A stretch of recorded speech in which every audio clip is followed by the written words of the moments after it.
අඩු මාසෙන් ඉපදුණුන් මට කියනවා වේසි. උන්ට මේවා ඩිස්නේ හැනිලද ශිෂ්නේ ඔන්නෝගයි ප්‍රශ්නේ. ජනප්‍රිය රැප් ගායිකාවක් වන අප්සි මේ දිනවල සමාජවාදී වැඩි වශයෙන් කතාබහට ලක් වන තරුවක් බවට පත්වෙලා තියෙනවා. ඒ අය නිතර තම රසිකයන් සමග සමාජ මාධ්‍යයේ ඇති කර ගන්නා ගැටුම් නිසා මීට ආසන්නව සිදුවීම වුණේ පසුගිය දිනවල ඇයට Facebook එකේ කමෙන්ට් සෙක්ෂන් එක හරහා ඇගේ රසිකයන් ඇයට දිගටම කමෙන්ට් දැම්මා ලක්ෂ 5ක සිදුවීමක් සම්බන්ධ කරගෙන. ඉතින් රසිකයෝ මේ දාපු කමෙන්ට්ස් වලට අප්සි ප්‍රතිචාර දක්වුවේ රැප් එකක් විදියටයි.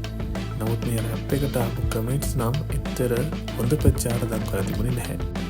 කොහොම වුණත් අප්සි කියන්නේ පසුගිය වසර කිහිපයේ ලංකාවේ ජනප්‍රිය වුණ ගීත කිහිපයකටම රැප් ගායනයෙන් සම්බන්ධ වුණ කෙනෙක්. ඉතින් අපි ඉස්සෙල්ලා බලමු අප්සි දාලා තිබුණ රැප් එක. ඊට පස්සේ අපි බලමු එයාගේ රසිකයෝ එයාට දාපු කමෙන්ට්ස් මොන වගේද කියලා. ඔයි ඔයි ඔයි මේ දැන් ලිලිවරුනේ අහගන්න. ජංගියටත් ගාල් කරා මේකේ ඉන්න සිඹාලා. කිපි සිඹාලා ඇඩ්ලිබ් එක. ගෝතයෝ ටික කපාලා පහේ දාලා උයාලා උඹලා වෙද්දි බයිට් මං හොඳට කනවා හපාලා.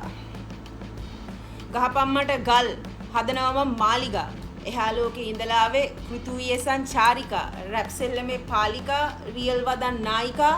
ඉපදුනේ මං පෙන්නන්නයි හපන් කමේ දාරිතා. හරිද? ඇඳුම මගේ සංවරයි. ඒත් මගේ ගමන සංවරයි. දණින් වැටිලා නෑ කාටත් මගේ ආත්මේ පින්බරයි. හිත පොඩ්ඩක් චංචලයි. රැප් නම් රැප් දන්සලයි. නවතිනේ මම දවසක ඔය ගෝතයෝ ටික පොට්ටයෝ ටික පන්නලයි. හරිද? අපි ඇවිල්ලා රියල් චරිත වටන්න වෙන්නේ ලේසි. අඩු මාසෙන් ඉපදුණුන් මට කියනවා වේසි. ලක්ෂ 5ට ටිපර් වෙලා නැති හින්දාද කාසි. අවදානේ හිඟනුන්ගෙන් මට ඕනේද බ්‍රෝ වාසි. නෑ.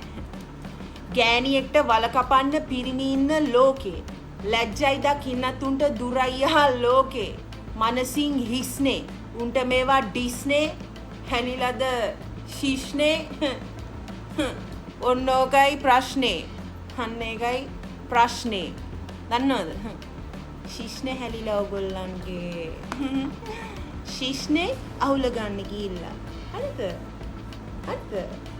ආව මෙතන ලක්ෂ 5ට ගන්න. ඉතින් හෙදි මන් දෙනවා කියලා.